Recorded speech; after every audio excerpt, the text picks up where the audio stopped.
dipersembahkan oleh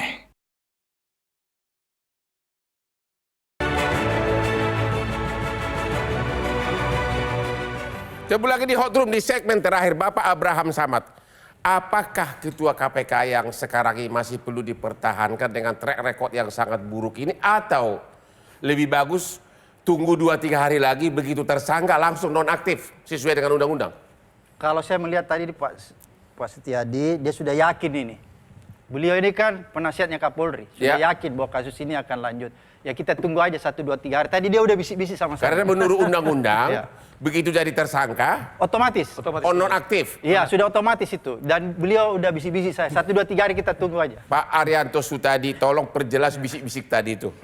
Benar nggak bahwa 1-2 hari ini, sebagaimana Bapak kan mantan Mabes, dari pernyataan Kapolri, apakah benar-benar indikasi bahwa bakal tersangka 1-2 hari lagi Ketua KPK? Ukuran saya ya Pak ya, Pak Kapolri menyatakan bahwa perintahkan cermat dan cepat itu sudah jaminan seorang kayak sabda raja lah gitu, nggak boleh dijilat kembali gitu. Oke, sabda raja. Artinya apa itu, terangkan dong. Artinya tidak main-main, bukan basa-basi gitu loh. Jadi kalau bagi saya dalam Pak, konkretnya kira-kira 2-3 hari lagi bakal tersangka? Ya. Kalau bagi saya yang penting adalah 1 bulan ini berkasnya selesai dan dikirim ke kejaksaan. Untuk penentuan tersangka tuh dalam 1 bulan itu pasti sudah jadi tersangka Pak. Nggak akan mungkin 1 bulan sudah pasti. Sudah pasti dong. Tapi saya masalahnya begini, dalam konteks kalender hukum ketatanegaraan kita, tanggal 19 kan Mas Arianto kan sudah pendaftaran presiden. Saya don't care lah buat politik, tapi saya bicara hukum tata negara. Nah kalau ini barang kemudian berlarut-larut, khawatir para politisi ini kemudian menarik-narik kepada politik praktis digoreng. Jadi seakan-akan pihak oposisi, ya sekarang memang tempat partainya Pak Sahrur memang masih di kabinet, tetapi fakta sekarang kan agak berseberangan dengan pemerintah. Bung Saur, saya mau tanya, apakah penetapan Pak Sahrul itu ada faktor politik atau benar tuh, gimana? Saya bukan bicara politik, tapi kita kan bukan. Jawab dulu, apakah penetapan Mentan jadi tersangka ada faktor politik atau enggak? Saya pikir enggak, karena kelakuannya saya pikir. Oh, jadi hukum ya? Enggak, ada faktor politik. Enggak ada faktor politik. Enggak ada faktor politik di sini. Ini asli murni hukum. Nah, cuman supaya jangan para politisi ini menarik ke ranah politik, karena memang dari segi ketatanegaraan tanggal 19 Oktober sudah pendaftaran presiden, kita sudah sibuk untuk persiapan pesta demokrasi. Ini dalam waktu cepat sebelum tanggal 19 ini udah bersih. Jadi maksud kamu akan sangat naik pamor Kapolri kalau 1-2-3 hari ini ditetapkan tersangka. Anda setuju? Saya pikir bukan soal pamor, tetapi soal dignity hukum kita. Jangan sampai KPK serius, tapi polisi kayaknya kurang serius gitu loh. Enggak, tapi saya harus bantah Bang Saur. Pak Asmi, silakan. Karena tadi kan udah dapat tuh kan sinyalnya. Menurut saya Pak Kapolri sudah nampak punya kemauan dan kemampuan untuk mendorong ini. Pada waktu pimpinan sudah punya kemauan dan kemampuan untuk ini, saya kira selesai. Mau tidak mau ini harus dituntaskan, nggak boleh lagi jadi PR gitu dengan catatan-catatan itu. Sebagai ahli hukum pidana, biasanya kalau orang yang dilaporkan itu orang kuat, nggak mungkin secepat itu dari penyelidikan ke penyidikan. Setuju? Setuju. Dalam kasus ini bagaimana sebaliknya? Karena signal apa itu? Signalnya bahwa peristiwa ini terjadi. Kapolri, cepatnya itu loh, cepatnya ke penyidikan. Kapolri sudah menunjukkan, ada juga kasus sebelumnya Kapolri juga berani. Bang Hotman, artinya bahwa itu menunjukkan signal bahwa status tersangka itu bakal 2-3 hari ini. Saya tidak bisa bilang 2-3 hari, dalam waktu tapi dekat. Dalam secepatnya Kapolri akan eksekusi ini karena Kapolri meyakini sudah ada perbuatan dan alat bukti yang cukup dia melakukan kejahatan tersebut. Begitu? Ya. Anda setuju dengan itu? Saya setuju, karena Kapolri sudah memberikan sinyal percepatan dari Agustus sampai ke bulan Oktober. Ini menunjukkan. Kalau sudah tersangka, berarti Dewas tidak perlu bekerja lagi dong? Dewan Pengawas, KPK?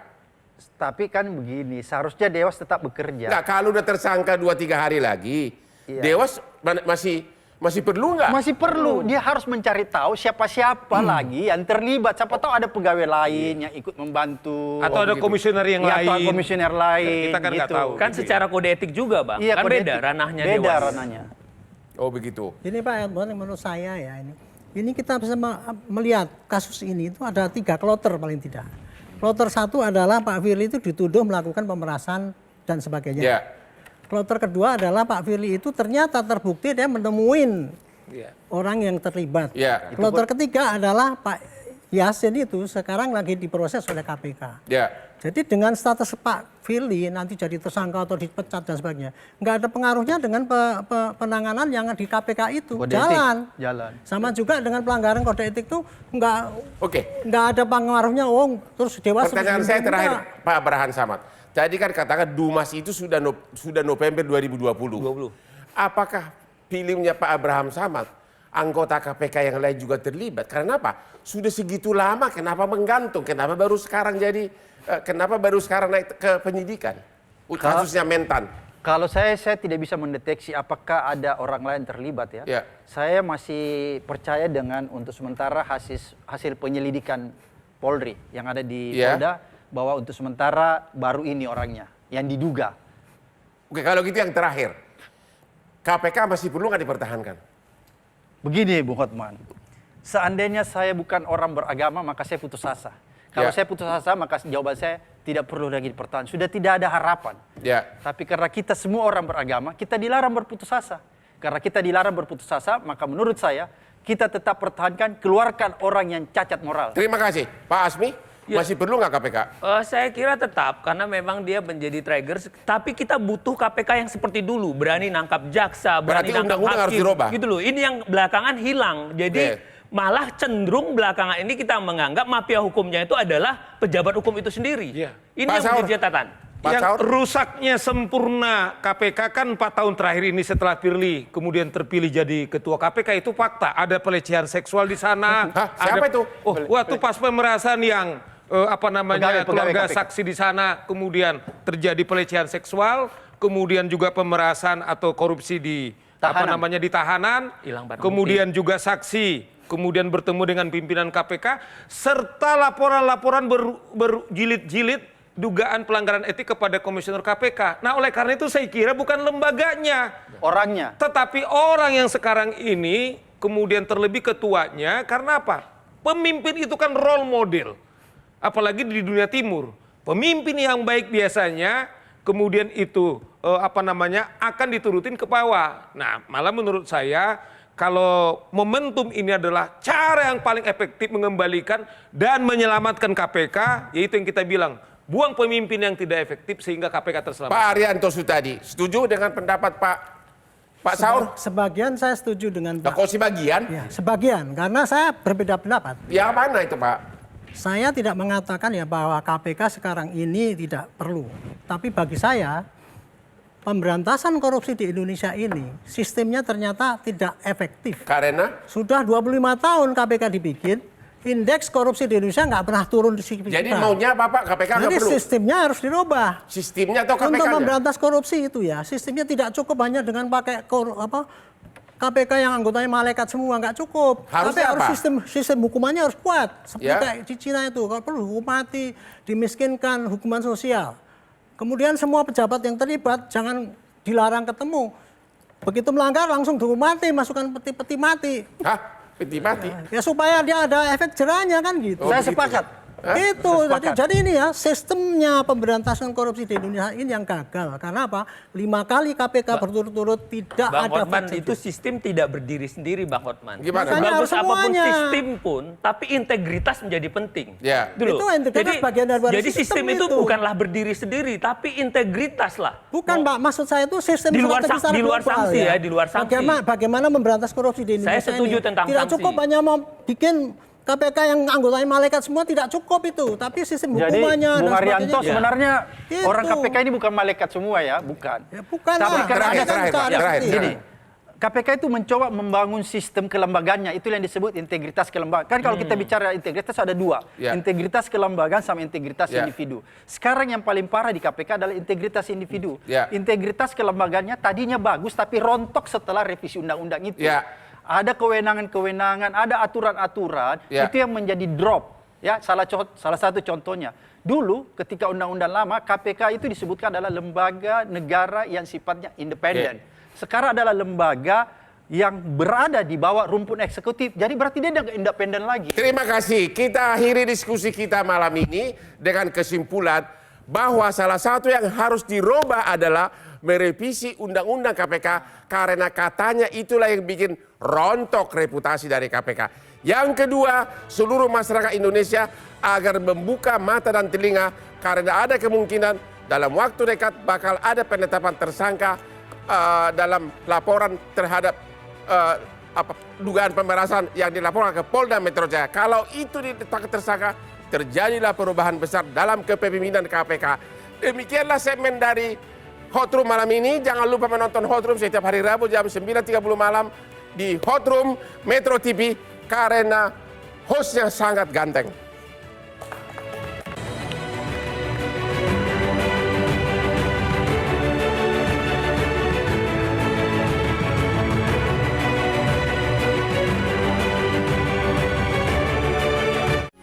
Metro TV.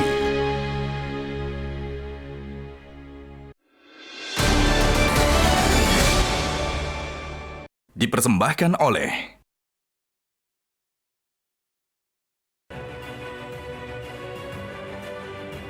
Ketemu lagi di Hot Room.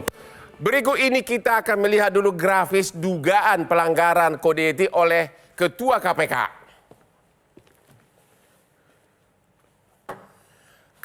April 2018 sampai 2019 diduga membocorkan 26 kasus operasi tangkap tangan yang direncanakan KPK ketika menjabat Deputi Penindakan KPK. Membocorkan, ya. Terus membocorkan operasi tangkap tangan. Mei 2018 bertemu dengan Gubernur NTB ketika KPK tengah melakukan penyidikan perkara korupsi devastasi PT Nyoben 2019. Firly dijatuhkan sanksi etik tingkat berat oleh KPK. Berikutnya. Maret 2019 menjemput anggota BPK Badullah Akbar dan membawa ke sebuah ruangan selama 30 menit ketika akan diperiksa oleh penyidik KPK. Agustus 2019, Firly muncul dalam kasus korupsi Bupati Muara Enim, Sumatera Selatan. Namanya muncul, ya. Oke, Pak Saur Siagian, melihat track recordnya ini, apa komentar Anda? Dan apakah masih perlu Ketua KPK menjabat? Iya, makanya sebenarnya dulu waktu Firly ini dikembalikan ke kesatuannya, ke kepolisian kan karena memang dia setelah melanggar kode etik yang bertemu dengan Tuan Guru Bajang. Yang aneh, ya, Gubernur NTT pada saat itu. Waktu itu Gubernur NTT terlibat kasus. Ada terkait kepada kasusnya dia di KPK. Oke. Nah, yang menarik adalah ketika dia dikembalikan bahkan ini dipromosikan jadi Kapolda di Sumatera Selatan. Oke. Nah, ya kemudian dibuka lagi seleksi penerimaan komisioner KPK. Ya. Berjilid-jilid lah, saya masih ingat di tangan saya ada petisi ribuan staf daripada KPK menolak kalau Firly kembali kepada KPK. Ya. Bang Hotman, yang terjadi apa? Malah Firly terpilih satu paket dengan revisi Undang-Undang KPK, bahkan yang gila terpilih jadi dia ketua. Jadi kemudian terurut lagi yang tadi kita ceritakan.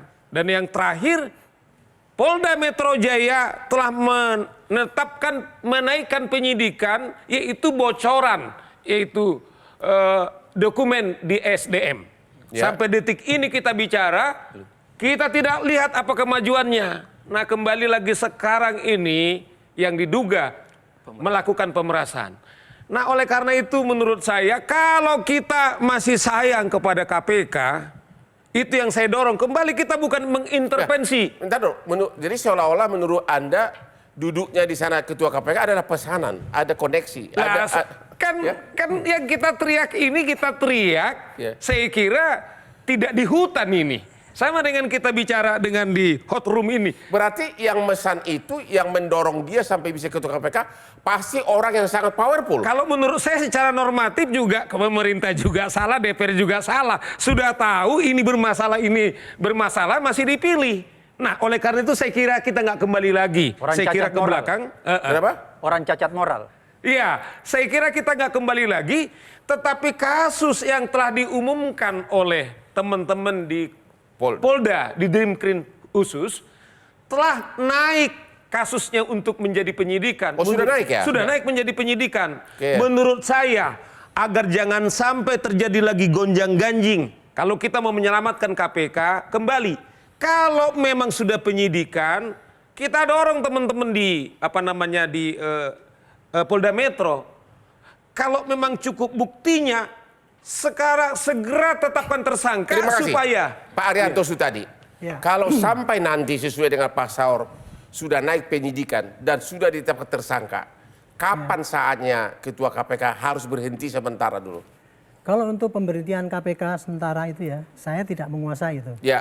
Tapi yang jelas dalam hal ini ya, saya hanya memprihatin karena Pak Firly itu kan dari Polri ya. Ya. Kemudian dia di Ketua KPK, merupakan kebanggaan sebetulnya. Ya. Tapi sayangnya selama ini sederet daripada data-data menunjukkan dia kurang baik gitu ya dari etika gitu. Makanya bagi Jadi Bapak setuju mengatakan memang secara historis data-data tentang dia kurang baik?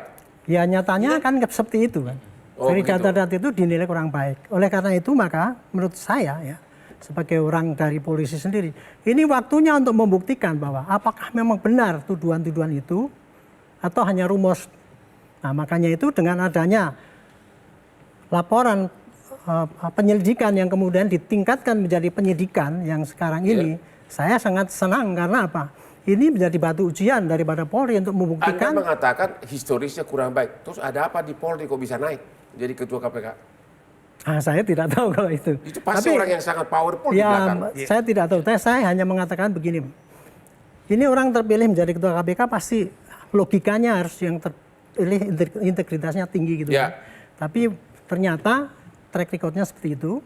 Dan kemudian muncul ini suatu data yang sangat signifikan untuk membuktikan apakah dia itu betul-betul terlibat pidana apa tidak.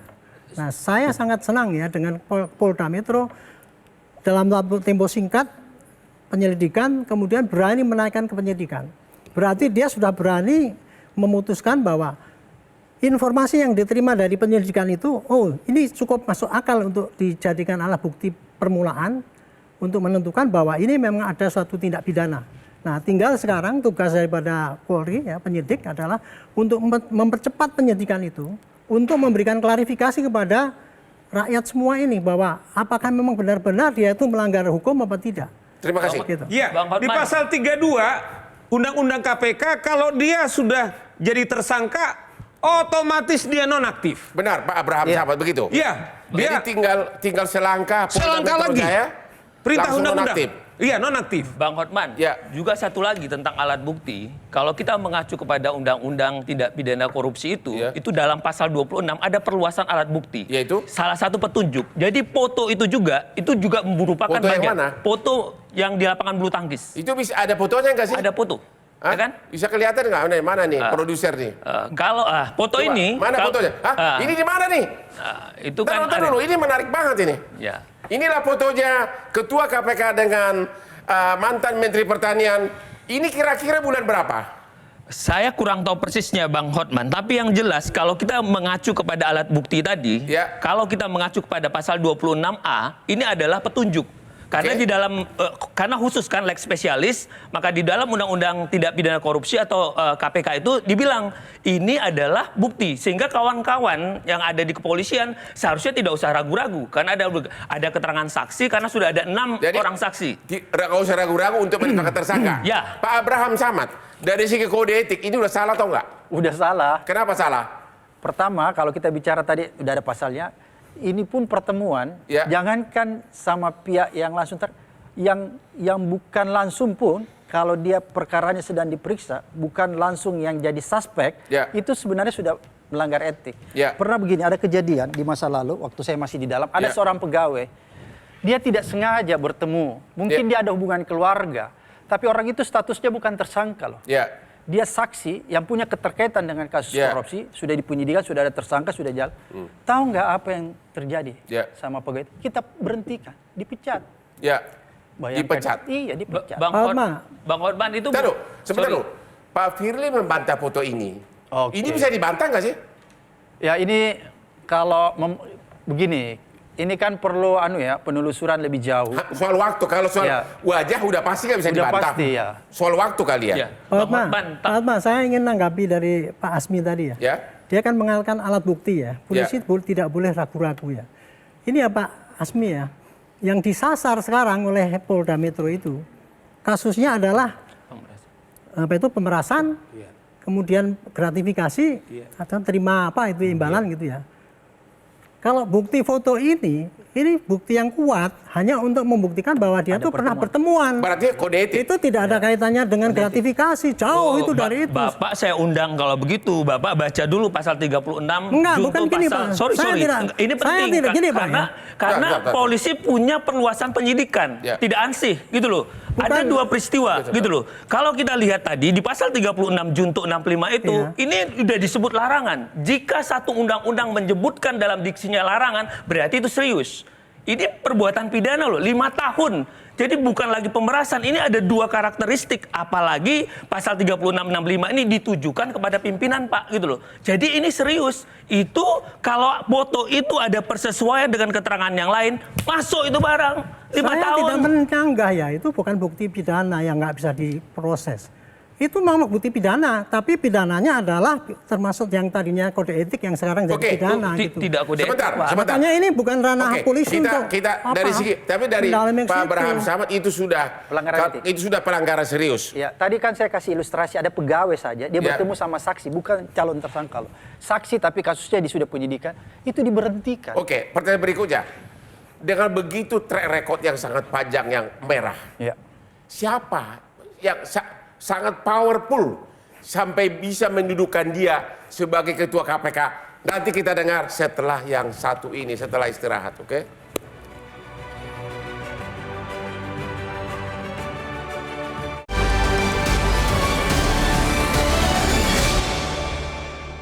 Dipersembahkan oleh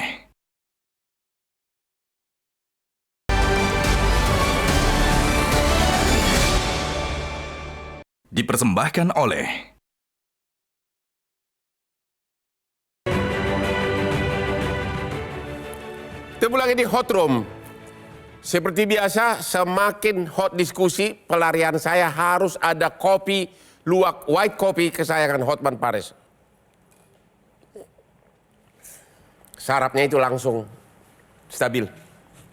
Pak Abraham Samad, Bapak kan mantan ketua KPK. Melihat track record ketua KPK yang sekarang, apakah mereka waktu duduk itu dulu ada siapa kekuatan besar?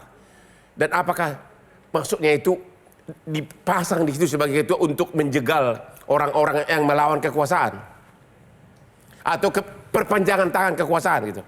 Mungkin bisa perpanjangan tangan ya. Perpanjangan tangan? Iya. Tapi mungkin yang bisa menjawab itu, Bung Hotman, saya pikir Pak Sutadi, karena beliau polisi, kan polisi yang usulkan. Ya, apakah ada dia tahu pimpinan nih, Polri saat itu? Pak Sutadi nggak mau buka kartu nih.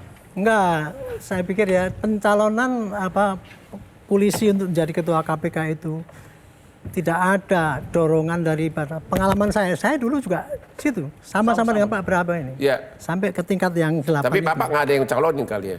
Tidak, saya pribadi. Sama juga dengan yang Beda. lain ini, tidak ada yang mendorong. Nggak ada kekuasaan di belakang Bapak? Nggak ada. Nggak ada? Kalau ini ada. Hah?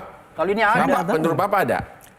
Kalau saya ada, Pak. Saya tidak mau bisa lihat mengatakan. indikatornya. Ya Pak? Indikatornya tadi seperti yang Bung Saur katakan, itu kan sudah rentetan catatan. Catatan merah? Catatan merah, artinya kan sebenarnya tidak boleh lagi diloloskan. Tapi kok bisa lolos melanggang dengan suara itu yang paling indikasi dominan? bahwa perpanjangan kekuasaan? Itu kan, kalau dalam hukum ada petunjuk. Oh, ada petunjuk. Pertanyaan berikutnya.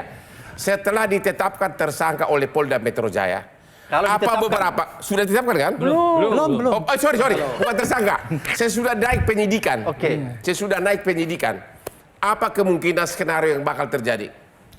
Hanya saya khawatir, Bung Hotman, ini kan kalau di polisi penyidikan itu kan belum tentu ada tersangka. Benar. Beda kalau di KPK. Kalau di KPK kalau sudah tahap penyidikan pasti ada tersangka. Kalau di kepolisian belum tentu. Ini pernah terjadi waktu pelanggaran yang diduga tindak pidana, Firly membocorkan dokumen-dokumennya. Itu sudah dilaporkan tuh sama orang-orang. Terus pada saat itu Polda juga menyatakan sudah di tingkat penyidikan. Lama kita tunggu nggak ada hasilnya. sampai detik ini.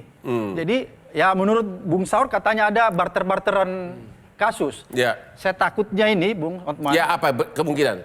Jangan-jangan ini nanti juga begitu barter-barteran, artinya apa? Kasus pemerasan di sana nggak jalan, kasus korupsi SEL di KPK hilang, kita tidak tahu kemana lagi. Tapi kalau ini saya yakin agak berbeda kasusnya, Bung Bram. Kalau ini kali ini sangat serius menurut saya, karena saudara Yassin Limpo telah ditahan malam ini. Oh, sudah ditahan? Sudah maksudnya sudah diumumkan secara resmi sebagai tersangka. Ditahan belum kan? Belum ditahan. Nah, oleh karena itu menurut saya Kan bisa sandiwaranya. tidak ada lagi beban psikologis kepada teman-teman penyidik di Polda Metro. Masih ada sandiwara yang bisa dilakukan. Saya pikir kali ini Pura-pura mungkin itu, pra-peradilan. karena kan saat itu ada Endar kemudian yang dibarterkan. Tapi kali ini saya kira nggak mungkin, karena saudara Yassin Limpo sudah ditetapkan tersangka. Tapi kan belum ditahan. Ini ditantang sekarang reputasi daripada teman-teman di KPK. Polda. Oke. Apakah mereka Berani? terganggu karena Firly adalah polisi? Dugaan saya tidak, karena kita lihat reputasi dari Pak Karyoto. Saya percaya dia adalah orang yang dibesarkan oleh KPK, pasti dia berhutang. Berhutang budi. Bagaimana menyelamatkan lembaga KPK ini? Menurut saya, kalau tidak, ya ini sempurna kemudian hancur. Nah, oleh karena itu kembali kita tidak ada motif yang lain. Tetapi teman-teman penyidik KPK tidak boleh ada gangguan psikologis. Mereka harus strict to the point, cukup bukti. Tapi ada pertanyaan. Ini tanya kepada mantan Mabes Polri ini. Kalau sudah kasus begini, walaupun di tingkat Polda Metro, pasti ada dong campur tangan dari Mabes dong. Kalau udah buat keputusan besar seperti ini. Oh, justru kalau ini memang harus dikontrol oleh Kapolri. Dan kalau untuk ini saya yakin ya tidak ada polisi bermain-main lagi. Apalagi Polda Metro ya. Karena Pak Kapolri mengatakan kan harus cepat dan cermat. Dan saya waktu itu belum dengar statement Pak Kapolri, saya mengatakan ini Pak Kapolri ini harus ambil alih, saya bilang gitu. Tetapi bukan diambil alih penyidikannya, tapi diambil alih tanggung jawabnya untuk menyelesaikan ini. Tadi menurut Pak Abraham Samad dan menurut yang lain, begitu jadi tersangka barulah harus nonaktif ya. Langsung nonaktif. Nonaktif. Kalau apa dari feeling Bapak sebagai mantan Mabes Polri, begitu cepatnya naik ke penyidikan, bakal tersangka ini kira-kira 2-3 hari lagi. Saya tidak bisa memprediksi itu. Tapi kecepatan untuk dia menentukan tersangka itu adalah merubah dulu, Pak. Yang tadinya informasi di tingkat penyelidikan ini dirubah dulu menjadi bukti yang bisa dipakai untuk pembuktian di pengadilan, yaitu pemeriksaan untuk pro justisia. Kalau itu sudah lengkap, barulah kemudian melangkah ke kalau gitu Pak Asmi. Gitu. Sudah lengkap ini. Kan dia dari penyidikan, berarti sudah pro justisia. Sudah naik ke penyidikan, berarti kan sudah 2 alat bukti. Berarti tinggal selangkah tersangka. Pendapat Bapak gimana dalam kasus ini? Kalau saya sih ngelihat ya, yang pertama kan kejadian pelaporan Dumas kepada Polda Metro itu 12 Agustus 2023. Sebenarnya sudah ada rentang yang panjang juga kalau ditarik ke Oktober. Jadi bukan juga buru-buru. Polisi pasti dengan secara matang, apalagi menghadapi yang juga yang diperiksa adalah polisi. Sama-sama punya pegang tongkat komando, sama-sama punya ilmu di jalan, yang kira-kira mereka tuh tahu strategi Bang Hotman. Anda mengatakan bahwa punya tongkat komando yang dari Mabes, ini juga dari Mabes gitu. Ada yang mantan dari Mabes ini. mungkin. Ya, kira-kira orang-orang yang pegang tongkat komando kan biasa tahu lapangan, Bang Hotman. Gitu kan? Mereka adalah komandan remote-nya kan untuk mengendalikan itu bisa. Jadi Anda tepat nggak kalau Anda berpendapat sebenarnya ini kuncinya di tangan Kapolri. Oh iya. Begitu Kapolri mengatakan tes Kak. Tidak Bang Hotman, tapi ada ukurannya. Ganti ketua KPK sementara. Tidak, tapi ada akademisnya Bang Hotman. Di dalam pidana itu kan jelas yang kita kenal dengan Scientific Criminal Detection Procedure. Kalau ada perbuatan dan keadaannya berdasarkan bukti permulaan yang cukup, it's clear. Kan itu sudah penyidikan. Ya makanya itu kan, tapi yang tadi dibilang kan penyidikan di kepolisian kan berbeda dengan KPK. Ada ruang. Jadi tapi kan kalau saya lebih percaya dalam 2-3 hari ini, karena ini kan very simple kasusnya ini menurut saya simple loh, tanpa mengecilkan kasus ini. Menurut saya begini, kan Yassin Limpo udah 3 kali diperiksa. Kalau soal memberikan uang, misalnya kalau orang kita terjebak. Yassin Limpo itu namanya bapaknya, namanya Sahrul. Iya, Sahrul. Misalnya kalau kita terjebak, misalnya hanya gambar, ada 5 alat bukti dalam KUHAP. Iya toh? 1, petunjuk. Kedua, surat elektronik kan itu paling mudah. Saya yakin surat-surat elektronik, WA dan lain-lain, kemungkinan penyidik sudah punya. Saya juga pengacara, jangan lupa loh. Setahu saya, dalam penyelidikan, naik ke penyidikan, tinggal ganti BAP. Buktinya itu 100% sama.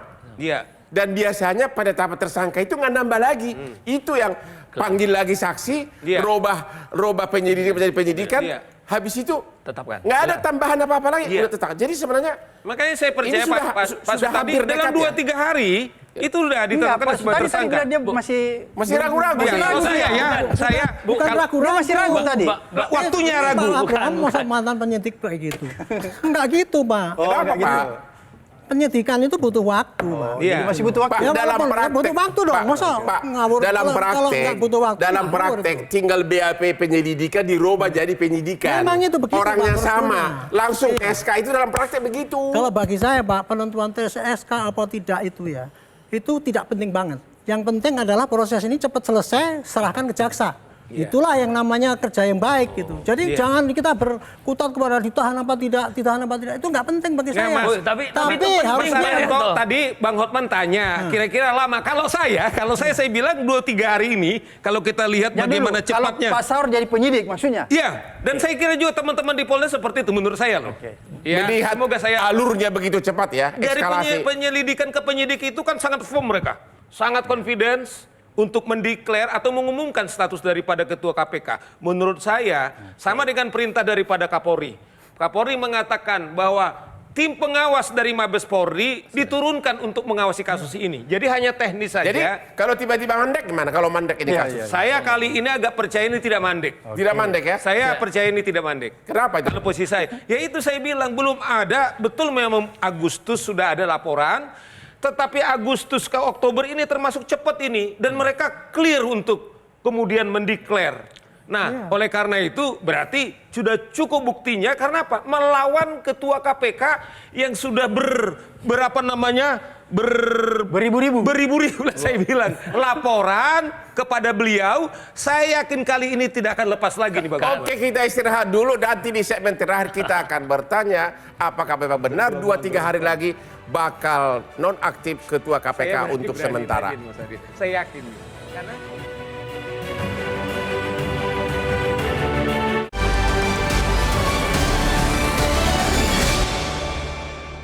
Dipersembahkan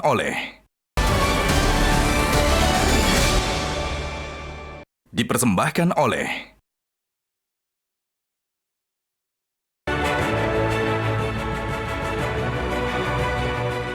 Coba lagi di Hot Room di segmen terakhir, Bapak Abraham Samad. Apakah ketua KPK yang sekarang ini masih perlu dipertahankan dengan track record yang sangat buruk ini, atau lebih bagus tunggu 2-3 hari lagi begitu tersangka langsung nonaktif sesuai dengan undang-undang? Kalau saya melihat tadi di Pak Setiadi, dia sudah yakin ini. Beliau ini kan penasihatnya Kapolri, sudah yakin bahwa kasus ini akan lanjut. Ya kita tunggu aja 1-2-3 hari. Tadi dia udah bisik-bisik sama saya. Karena menurut undang-undang, begitu jadi tersangka, Otomatis. nonaktif. Iya, sudah otomatis itu. Dan beliau udah bisik-bisik saya. 1-2-3 hari kita tunggu aja. Pak Arianto Sutadi, tolong perjelas bisik-bisik tadi itu. Benar nggak bahwa 1-2 hari ini, Ini bisa aja nih. sebagaimana Bapak kan mantan Mabes, dari pernyataan Kapolri, apakah benar-benar indikasi bahwa bakal tersangka 1-2 hari lagi ketua KPK? Ukuran saya ya Pak ya, Pak Kapolri menyatakan bahwa perintahkan cermat dan cepat, itu sudah jaminan seorang kayak sabda raja lah gitu, nggak boleh dijilat kembali gitu. Oke, sabda raja.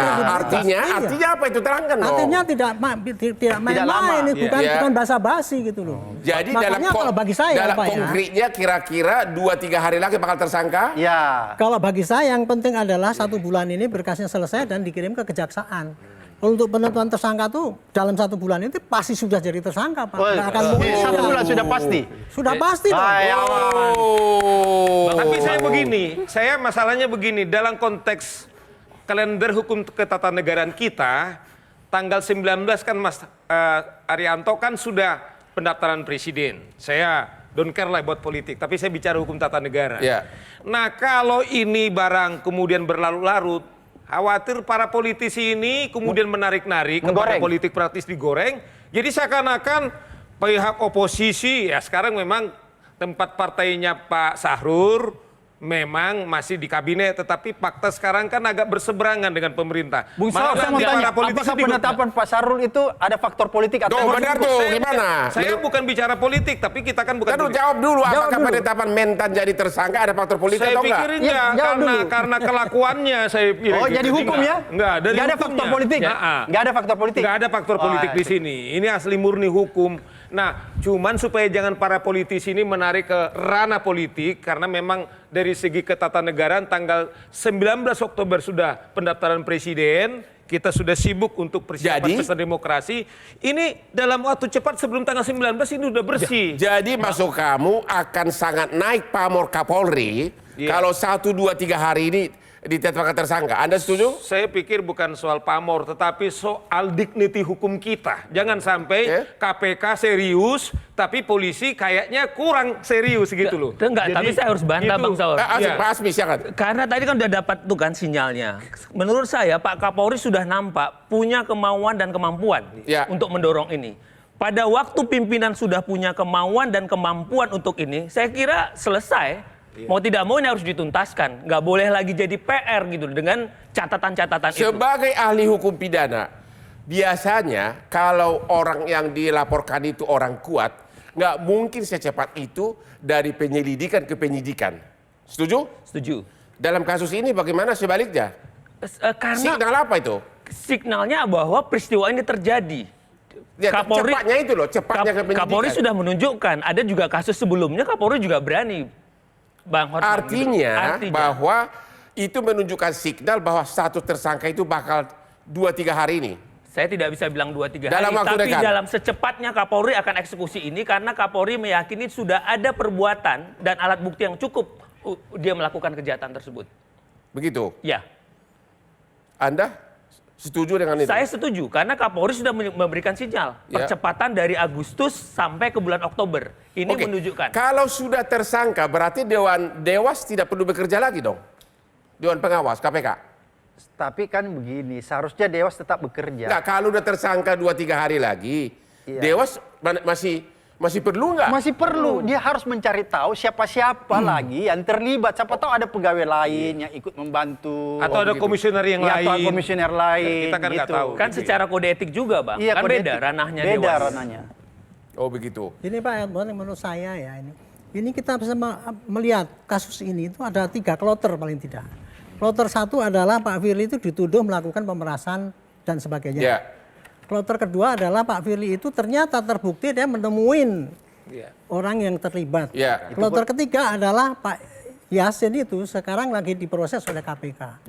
Jadi dengan status Pak Firly nanti jadi tersangka atau dipecat dan sebagainya, nggak ada pengaruhnya dengan penanganan yang di KPK itu. Jalan.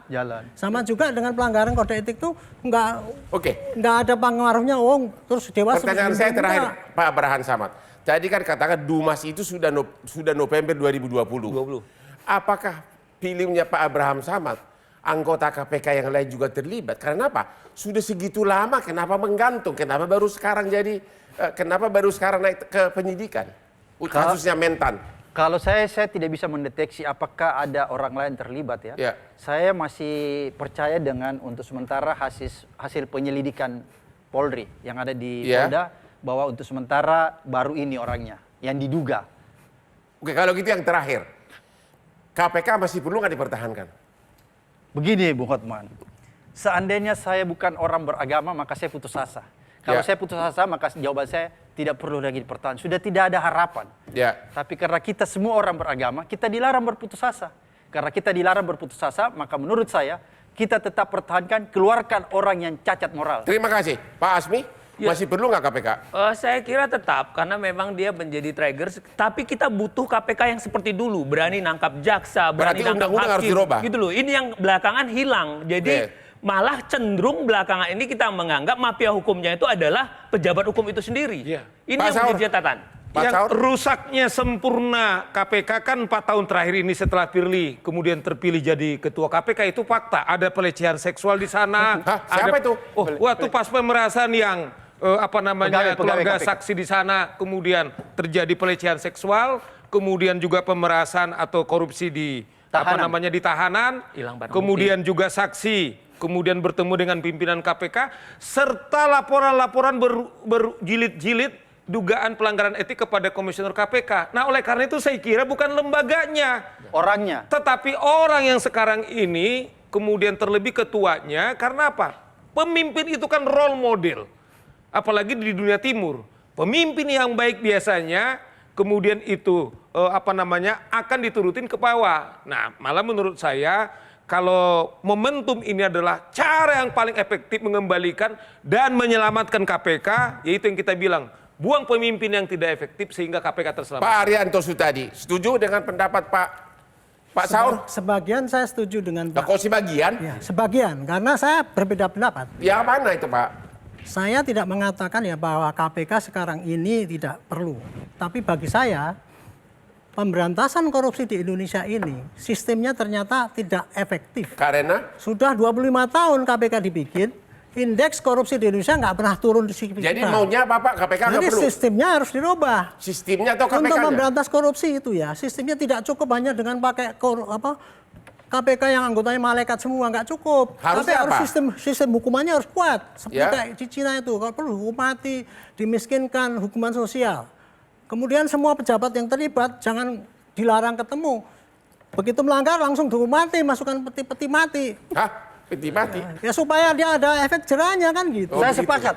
Itu, jadi ini ya sistemnya pemberantasan korupsi di Indonesia ini yang gagal. Karena apa? 5 kali KPK berturut-turut tidak Bang ada Hotman, efek itu jerah. sistem tidak berdiri sendiri, Bang Hotman. Gimana? Makanya Bagus harus apapun semuanya. sistem pun, tapi integritas menjadi penting. Ya. Dulu. Itu integritas bagian dari jadi sistem itu itu. bukanlah berdiri sendiri, tapi integritas lah. Bukan, Pak. Maksud saya itu sistem Di luar strategis secara di luar global, sanksi ya, di luar sanksi. Bagaimana memberantas korupsi di Indonesia Saya setuju ini. tentang Tidak sanksi. cukup hanya mau bikin KPK yang anggotanya malaikat semua, tidak cukup itu. Tapi sistem Jadi hukumannya Bung dan Arianto sebagainya. sebenarnya Gitu. orang KPK ini bukan malaikat semua ya, bukan. Ya, bukan Tapi lah. kan Terakhir, ada terakhir, Pak. ada Terakhir, seperti Gini, KPK itu mencoba membangun sistem kelembagaannya, itu yang disebut integritas kelembagaan. Kan kalau kita bicara integritas ada dua, Ya. integritas kelembagaan sama integritas Ya. individu. Sekarang yang paling parah di KPK adalah integritas individu. Ya. Integritas kelembagaannya tadinya bagus, tapi rontok setelah revisi undang-undang itu. Ya. Ada kewenangan-kewenangan, ada aturan-aturan, Ya. itu yang menjadi drop. Ya, salah satu contohnya. Dulu ketika undang-undang lama, KPK itu disebutkan adalah lembaga negara yang sifatnya independen.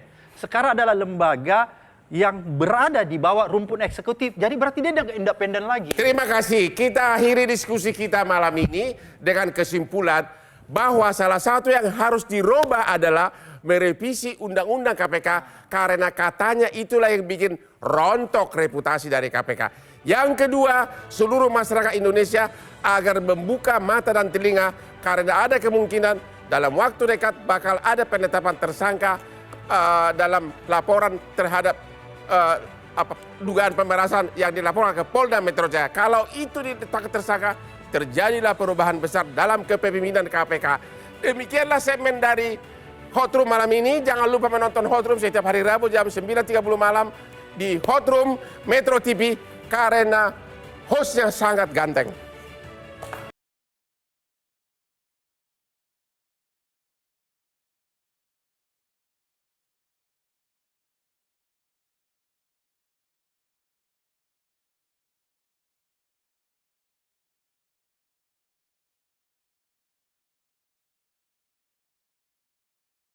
Jelajahi cara baru mendapatkan informasi. Download Metro TV Extend sekarang.